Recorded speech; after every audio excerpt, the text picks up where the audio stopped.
మన రక్షకుడైన యేసుక్రీస్తు నామములో అందరికీ వందనాలండి.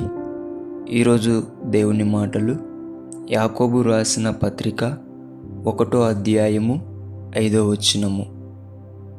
మీలో ఎవనికైనను జ్ఞానము కొదువుగా ఉన్న ఎడల అతడు దేవుణ్ణి అడగవలెను, అప్పుడది అతనికి అనుగ్రహింపబడును.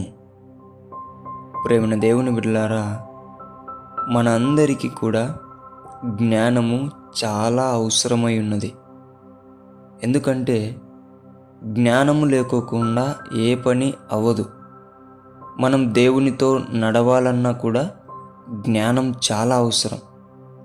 దేవుడు ఎలా మాట్లాడుతాడో తెలుసుకోవాలన్నా, దేవునితో మనం ఎలా నడవాలని తెలుసుకోవాలన్నా, ఆయన మన జీవితంలో ఎలా పని చేస్తాడని తెలుసుకోవాలన్నా జ్ఞానము చాలా అవసరమై ఉన్నది. అలాగుననే మనం వ్యాపారంలో ముందరికి వెళ్ళాలన్నా మనకు జ్ఞానం కావాలి. చదువుకునే బిడ్డల జీవితాలలో మంచిగా పై చదువులకు వెళ్ళాలన్నా, జాబ్ రావాలన్నా మనకు ఖచ్చితంగా జ్ఞానం కావాలి. ఒక కుటుంబ వ్యవస్థ చక్కగా దేవునిలో నడవాలన్నా కూడా ఎంతో జ్ఞానం కావాలి. ప్రతి దానికి కూడా జ్ఞానము చాలా అవసరమై ఉన్నది. ఈ లోక జ్ఞానము వ్యర్థము, కానీ దేవుడిచ్చే జ్ఞానము గనక మనం పొందుకుంటే మనం దేవునితో చక్కగా నడవగలుగుతాం. మనం చేసే వ్యాపారాన్ని చక్కగా నడపగలుగుతాం. మనం చదువుకునే చదువును చక్కగా నడుపుకోగలుగుతాం.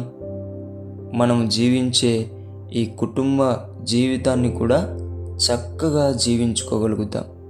ఒక్క దేవుడిచ్చే జ్ఞానముతో మాత్రమే ఇది సాధ్యమవుతుంది. కానీ మనమందరము ఎలా ఉన్నాం? జ్ఞానము కొదువ కలిగి ఉన్నాం. కాబట్టి ప్రియ దేవుని బిడ్డలారా, దేవుడు చెప్తున్నాడు, ఎవనికైతే జ్ఞానం కొదువుగా ఉన్నదో వాడు దేవుణ్ణి అడిగితే ఆయన ఇస్తానని సెలవిస్తున్నాడు.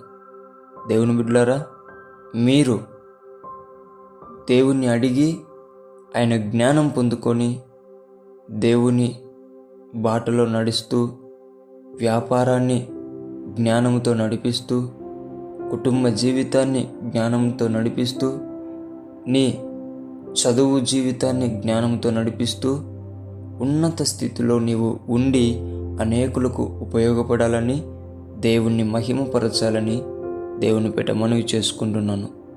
దేవుడి మాటలను దీవించునుగాక. ప్రార్థించుకుందాం. యేసయ్యా, మీకు వందనాలు ప్రభువా. నిజమునైనా నిన్ను గుర్తించాలన్నా మాకు జ్ఞానం కావాలి.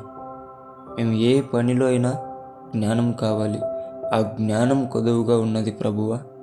నీ బిడ్డలు ఎవరైతే అడుగుతున్నారో వారికి, మాకందరికీ యేసు నామములో నీ జ్ఞానము దయచేయమని యేసు నామములో ప్రార్థిస్తున్నాం తండ్రి. ఆమేన్.